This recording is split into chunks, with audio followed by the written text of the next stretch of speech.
안녕하세요. 오늘도 사연 살롱을 찾아주셔서 감사합니다. 저는 50대 후반의 여성이에요. 얼마 전 제 딸이 그렇게 원하던 유학이 결정됐어요. 모두 어렵고 힘들 때인데 대학 가서 자기 힘으로 용돈 벌고 돈 모으면서 열심히 공부하더니 결국 자기 꿈을 이루었네요. 딸이 꿈을 이루니 저도 제 할 일을 다 한 기분이에요. 저는 공부를 많이 하고 싶었지만 형편상 어쩔 수 없었어요. 부모님은 매일 농사일로 바쁘셔서 저를 돌볼 형편이 안 됐죠. 제가 공부를 하고 싶어 하는 건 알고 계셨어요. 상희야, 네가 얼마나 대학에 가고 싶어 하는지는 잘 아는데 우리가 그것까지 해줄 형편은 안 되는 거 알잖아. 네가 꼭 가겠다면 엄마가 등록금까지는 해줄 수 있는데 그 이상은 힘들 것 같아. 그러니까 잘 생각해봐. 알았어, 엄마. 나도 우리 집 사정 어떤지 잘 아는데 등록금 해준다는 것만도 감지덕지지. 내가 하는 데까지 해볼게. 저는 고3 한 해 동안 그 어느 때보다 더 열심히 공부를 했고 그 결과 서울 중위권 대학에 1년 장학금을 받고 들어가게 됐어요. 엄마는 없는 돈에 비싼 정장을 맞춰주셨고 아버지도 동네 잔치를 열었어요. 우리 상희가 가회도 안 하고 오로지 지 실력으로 서울에 있는 대학에 장학금까지 받고 갔다니까? 우리 동네에서 언제 이렇게 똑똑한 애 나온 적 있어? 라며 엄마는 아줌마들한테 자랑하기 바쁘셨어요. 저는 그렇게 좋아하는 부모님의 응원을 받으며 서울에 왔죠. 하지만 서울 생활이 만만한 건 아니었어요. 저는 새벽 시장에서 알바를 하고 학교 강의를 가고 끝나고 나면 또 보습학원 알바를 가야 했어요. 그러니 편하게 부모님한테 용돈 받으면서 수업 빼먹는 같은 과 애들을 보면 나만 힘들게 사는 것 같아서 힘이 빠질 때가 있었어요. 그럴 때마다 과에서 저와 같은 처지인 애들끼리 서로 위로하고 더 힘내자면서 하루하루 지나갔어요. 4학년 때에는 유학을 준비하는 애들과 대학원 가는 애들, 그리고 취직 준비를 하는 애들로 나뉘어 각자 바쁘게 지냈어요. 3학년 말에 벌써 자기가 뭘 할지 정한 애들 중에는 회사 규정에 따라서 벌써 출근을 하기도 했고요. 저희 때는 유학 가는 애들이 요즘처럼 흔치 않아서 그게 참 부러웠어요.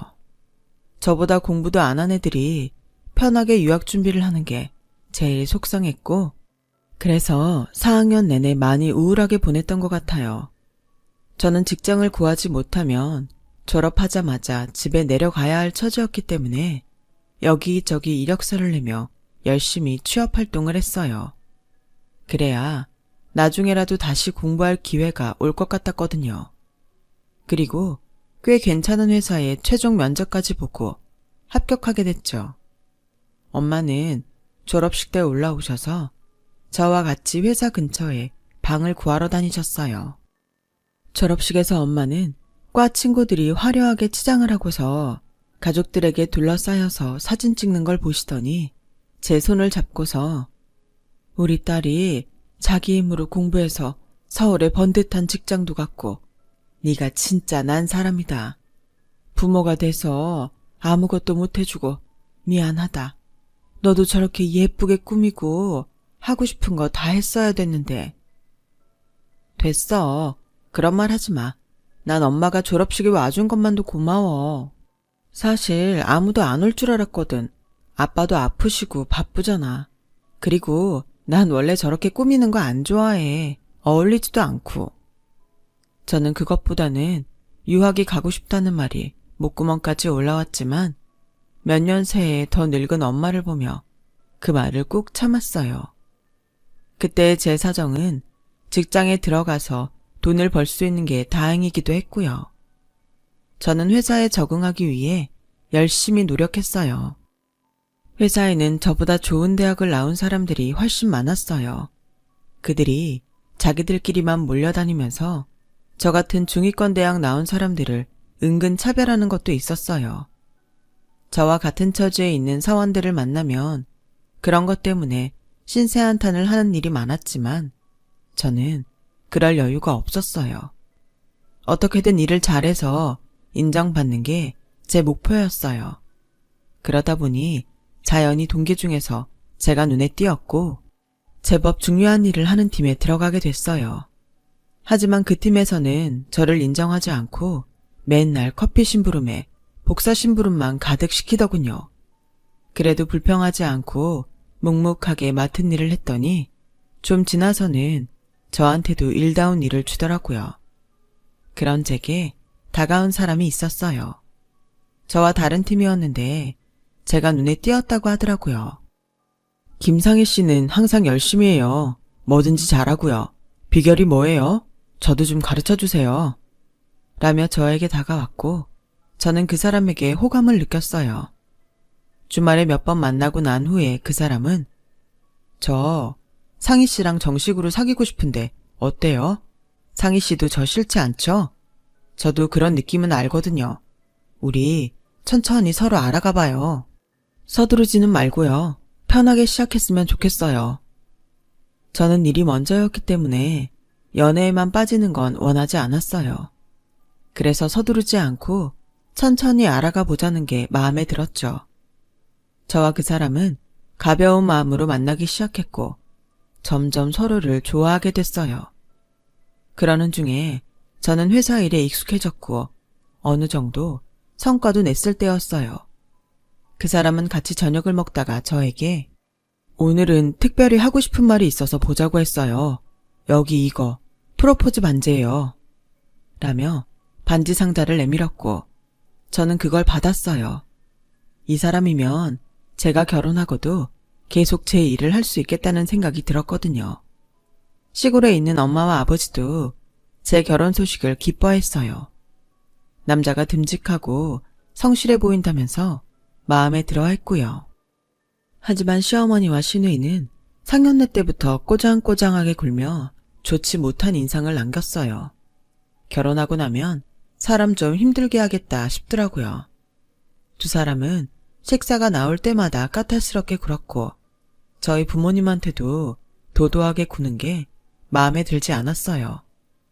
그런 제 마음을 알았는지 남자는 상견례가 끝난 후 저를 따로 불러내더군요.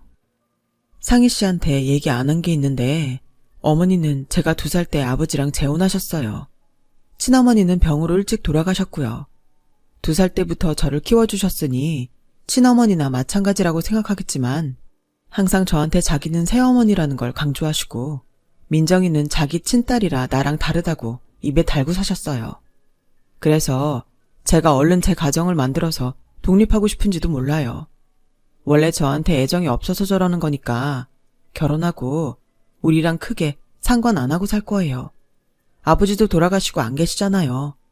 너무 마음 상하지 말고 조금만 참아요. 라며 따뜻하게 위로했고 저는 그 말에 마음을 다잡고 결혼을 할 수 있었어요. 남편 말대로 시어머니는 저희를 부르지도 않고 간섭도 안 하더라고요. 정말 남편을 자기 자식으로 생각 안 하는가 보다 그런 마음이 들 정도였죠. 그렇게 반년 정도를 보냈는데 갑자기 시누이가 회사로 전화를 해서 저를 찾더군요. 내일이 엄마 생일인 건 알아요? 아무리 피가 안 섞였대도 시어머니인데 생일은 챙겨야 되는 게 맞죠? 그냥 입 씻고 지나가면 너무 뻔뻔하지. 지가 어떻게 컸는데. 오늘 그이 지방 출장 가서 자리에 없어요. 바빠서 얘기 못하고 간 것 같아요. 제가 내일 생신 챙길게요. 그런 눈에 뻔히 보이는 거짓말 좀 하지 마요. 부부가 아주 똑같이 재수없이 구네. 라더니 일방적으로 전화를 탁 끊어버렸어요. 저는 다음날 백화점에서 과일 바구니하고 고급 스카프를 샀고 일이 끝나자마자 시어머니한테 갔어요. 시어머니는 화려하게 차려입고 막 외출하려고 집을 나서던 참이었어요. 아니, 네가 무슨 일로 여기까지 왔냐? 어머니, 생신 축하드려요. 이거 그이하고 제가 준비했어요. 작지만 받아주세요. 작은 걸 알면서 이까짓 거 날 가지라고 주는 거야? 내가 무슨 과일도 못 먹고 스카프도 없는 거렁뱅인 줄 아니? 이딴 걸 선물이라고 들고 와? 하여간 이것들은 뭐 하나 제대로 할 줄 아는 게 없어. 라더니 제 선물을 바로 쓰레기통에 처박아 놓고는 대기하고 있던 차를 타고 어디론가 가버렸어요.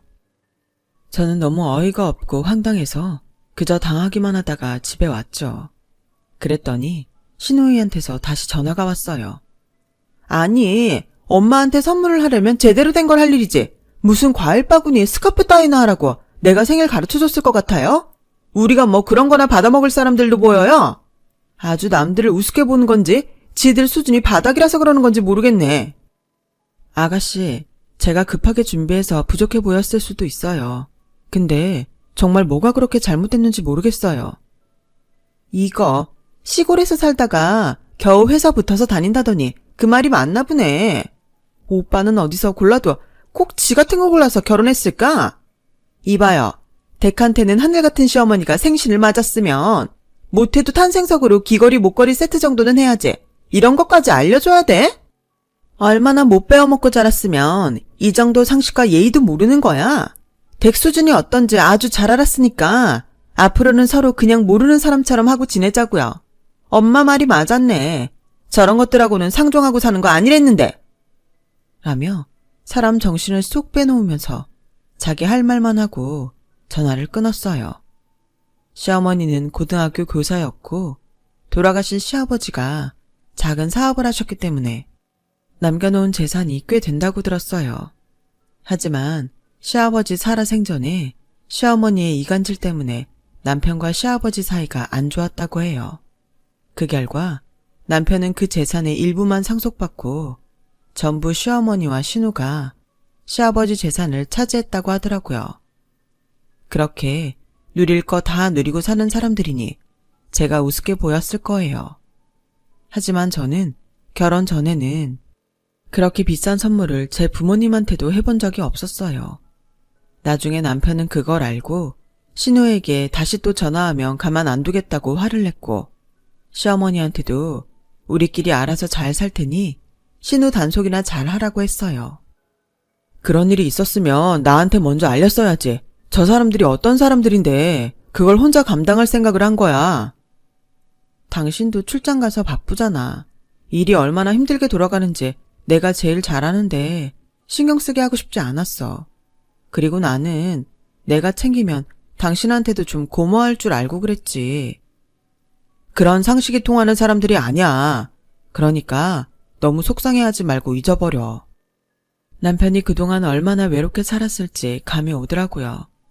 저는 남편에게 더 좋은 친구이고 더 좋은 가족이 돼주고자 결심했고 그 후로 남편과 더 돈독하게 잘 지냈어요.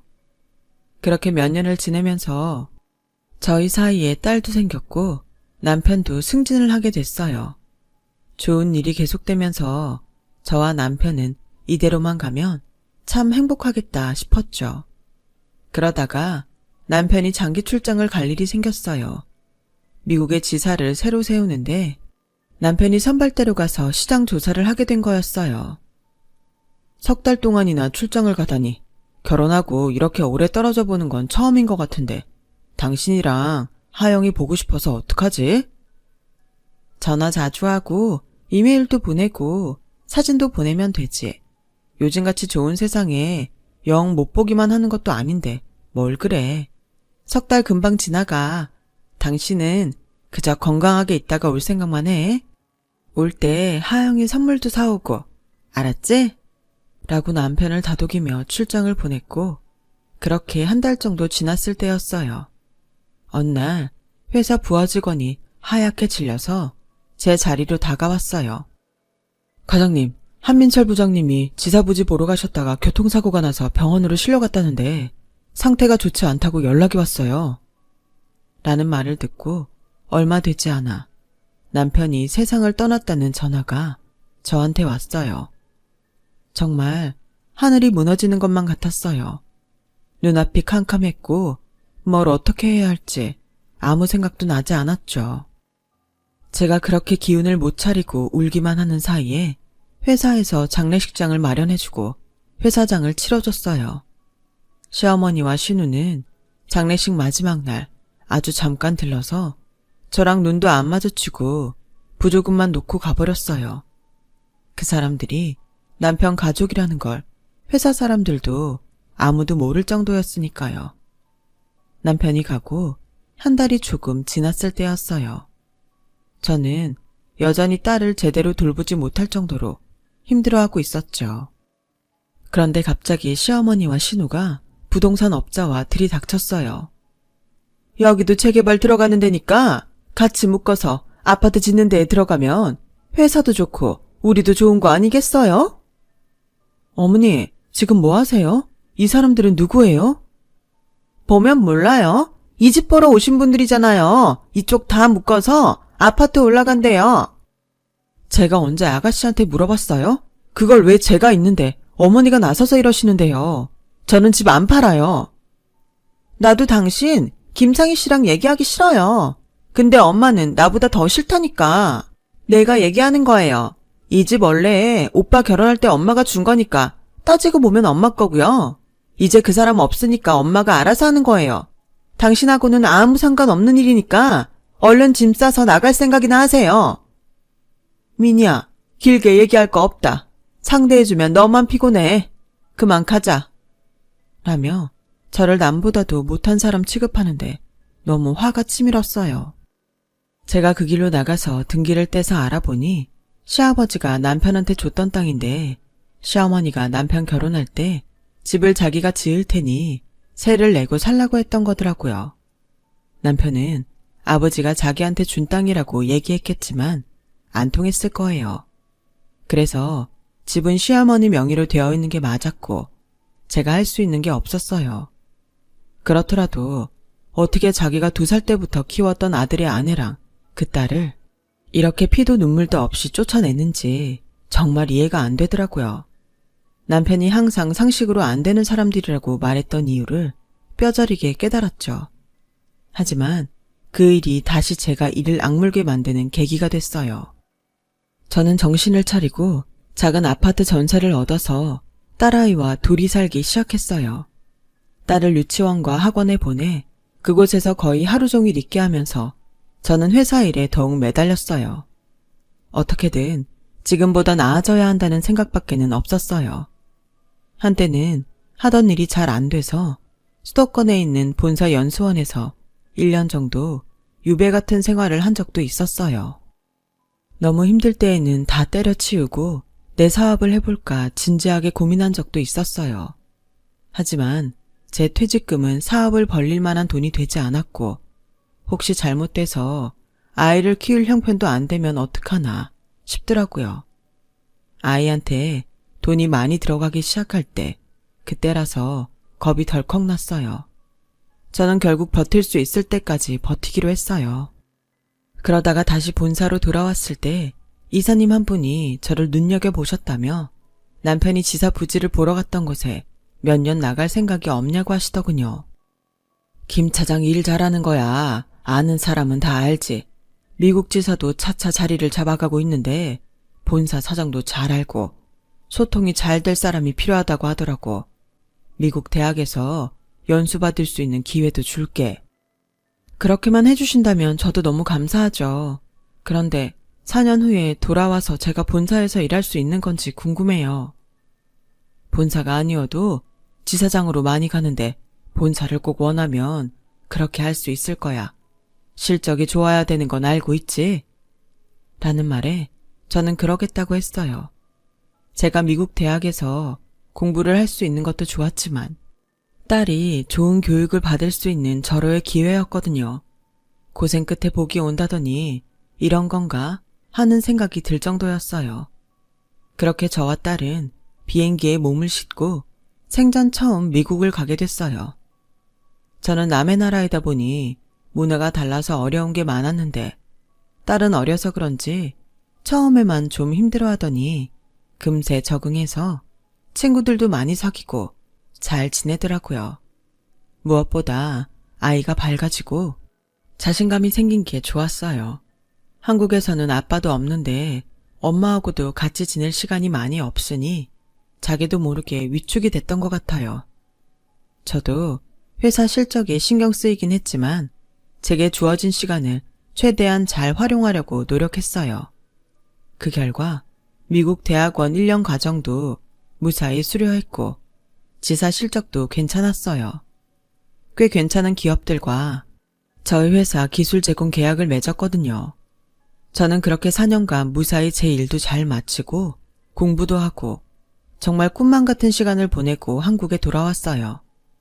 회사에서는 마침 신임 상무를 뽑고 있었고 이사님이 저를 추천해서 후보에 올라가게 됐어요.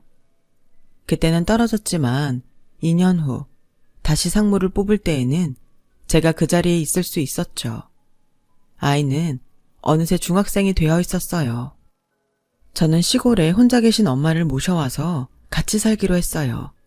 나이 드시고 혼자 있으면서 여기저기 아픈 데가 많으셨거든요. 엄마는 저와 딸 옆에 3년을 계시다가 눈을 감으셨어요. 그러면서 딸은 고3이 돼서 대학 입시 준비를 했어요. 처음에는 미국에 있는 대학에 바로 가고 싶다고 하더니 한국에서 대학 생활을 하고 미국에 유학을 가겠다고 하더군요. 저는 마음대로 해보고 싶은 대로 다 하라고 했죠. 제가 예전에 그러지 못해서 딸은 실컷 원하는 대로 하길 바랐어요. 그리고 딸아이 입시가 끝나고 나서 저는 예전에 남편과 살던 집을 사기로 했어요. 몇 년 전 우연히 알게 됐는데 저희가 살던 집은 재개발이 되지 않았더라고요. 어떻게 된 일인지 계속 미뤄져서 여전히 예전 모습 그대로 있었어요. 저는 그때 그 집을 사야겠다고 마음먹고 계획을 세웠죠. 제가 집을 계약하러 갔다가 시어머니와 만나게 됐어요. 저희를 내쫓았을 때 집을 팔지 못하고 계속 갖고 있었던 모양이더라고요. 시어머니는 놀라서 저를 위아래로 몇 번이나 훑어보더라고요. 10년이면 강산도 변한다고는 했지만 네가 이렇게 변할 줄은 몰랐다. 먹고 살만한 모양인가 본데 여기까지는 어쩐 일이냐? 아직도 이 집에 미련이 있는 건 아니지? 그런 건 꿈도 꾸지 마라. 제가 이제 와서 이걸 달라고 하겠어요? 전 오늘 할머니 만날 생각도 안 했는데요. 너는 여전히 예의도 모르고 수준도 쌍스럽구나. 여사님이나 선생님이라고 할 줄은 몰라도 할머니라고 할 줄은 몰랐다. 할머니를 할머니라고 하지 뭐라고 해요? 할머니가 지금 선생님도 아니고 무슨 직책이 있는 것도 아니잖아요. 그래, 너 같은 게 참 지자식 잘도 키웠겠다. 우리 미니 아들은 작년에 대학 들어가고 올해 유럽도 갔다 왔어. 성적도 얼마나 좋은지 아니? 1학기 장학금도 받는다고 하더라. 해외 연수도 자주 가서 영어도 잘해. 자식을 키우려면 이 정도는 돼야지. 니네 딸은 시골에서 흙 파다온 엄마 밑에서 뭘 보고 자랐을지 걱정이다. 제가 할머니 손자 자랑 들을 이유도 없고 할머니가 제 딸 걱정할 필요도 없겠지만 한마디 하면요. 제 딸도 대학 붙었어요. 과 수석으로요. 그리고 왜 집 계약하는데 부동산 중개인도 없이 이렇게 하는지 이상하네요. 아무리 인터넷에 직거래로 내놨다고 해도 그렇죠. 뭘 보고 계약하죠? 아니, 네가 이 집을 산다고 연락한 그 사람이라고? 그게 정말이야? 라며 놀라는 시어머니한테 일단 계약을 보류하자고 하고 돌아왔어요. 그런데 알고 보니 시어머니는 신우를 내세워 그 집을 다른 사람에게 팔았더라고요. 그래놓고 또 저하고 계약을 해서 돈만 받고는 해외로 도망갈 생각이었던 거예요. 시어머니는 부동산 투자를 한답시고 사치를 부리면서 여기저기 손댔다가 전부 망하고 재개발이 미뤄져서 남겨뒀던 남편 집만 남은 거였어요. 신우는 이혼하고 시어머니한테 의지해서 살다가 돈이 떨어지니 둘이 사기를 친 거죠.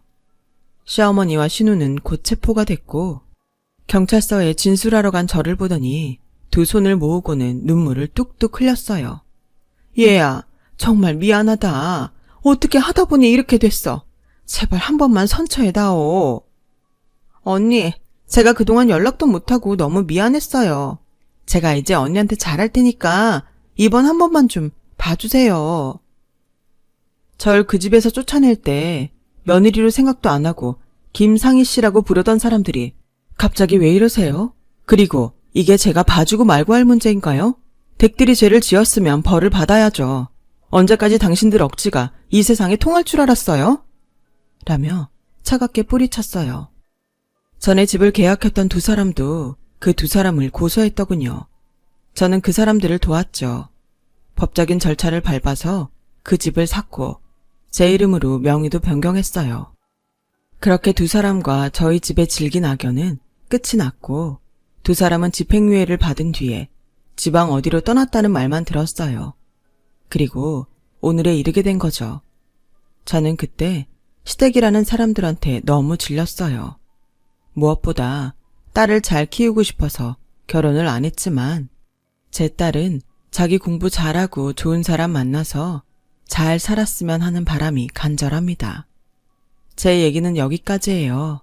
긴 시간 동안 제 얘기 들어주신 분들 하고자 하시는 일 모두 잘 되시고 모두들 앞으로 좋은 일만 있으시길 바랄게요. 행복하시고 건강하세요. 여러분, 사연 댓글에 응원과 현명한 조언 부탁드려요. 좋아요와 구독은 저에게 큰 힘이 됩니다. 오늘도 좋은 일 가득하세요.